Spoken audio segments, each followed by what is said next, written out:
So if you make $250,000 a year or more, I'm going to tell you about 7 ways to save on your taxes, maybe even eliminate your annual tax bill. If you're self-employed, have your own business, whether you're a sole proprietor, LLC, S Corp, you don't have access to a 401k because you're not a W-2 employee. What the government provides as alternatives to that is either the SEP IRA or the Solo 401k. Now, the year could be coming to an end. You can be like, oh, I don't have the cash to contribute to this. Well, guess what? You have till April 15th to contribute for the year before. Even if you don't have all the cash by April 15th, you could simply file extensions for your business and personal tax returns, and then have till September or October to contribute the money for the deduction the prior year.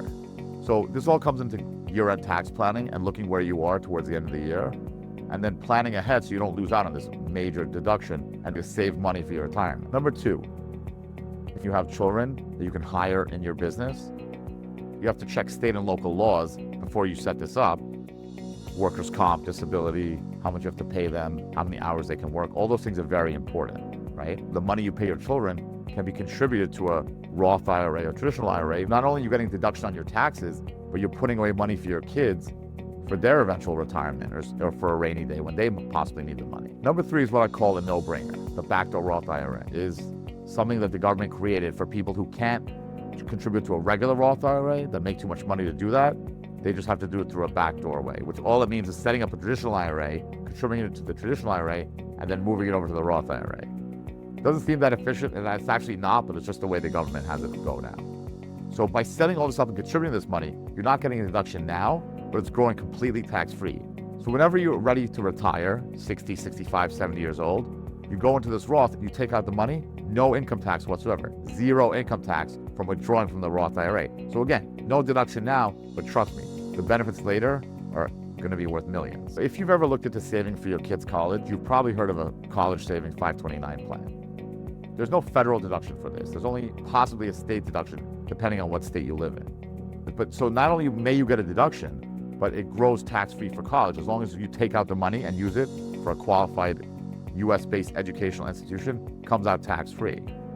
Now, the new thing they've done with 529 plans is they've said, to some people, when they're raising the pros and cons of contributing to a 529 plan, they're like, oh, what if my kid doesn't go to college? You never know. What if they go to college outside the US?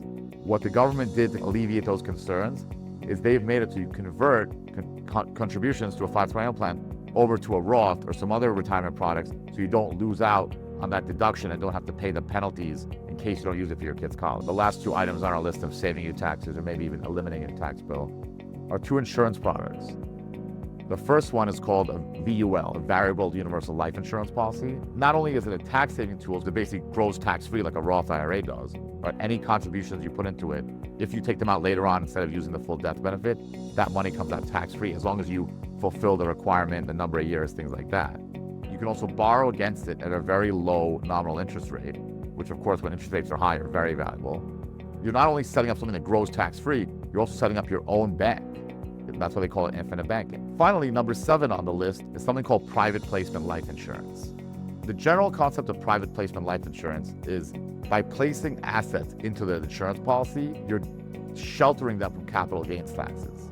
Whether it's a business you own that you want to sell eventually, or regular stocks, crypto, ETFs, by putting it into the policy, you won't have to pay capital gains taxes. Another advantage with private placement life insurance, you get access to other private equity investments and other hedge fund investments that you wouldn't in a regular account. So not only are you deferring capital gains taxes and sheltering these assets, you're also setting it up where you have access to other investments you wouldn't normally have. Now that you've seen our 7 different videos on the tax strategies on how to save or maybe even eliminate your tax bill, to fill out our form, let's set up a consultation. So we're going to review things like not only your tax returns, but investments and capital gains, retirement, life insurance and estate taxes, college savings plans and real estate, and also your resident status. And if you're self-employed or a business owner, your corporate structure. Are you set up in the most efficient manner to save on taxes for you, your business, and your family?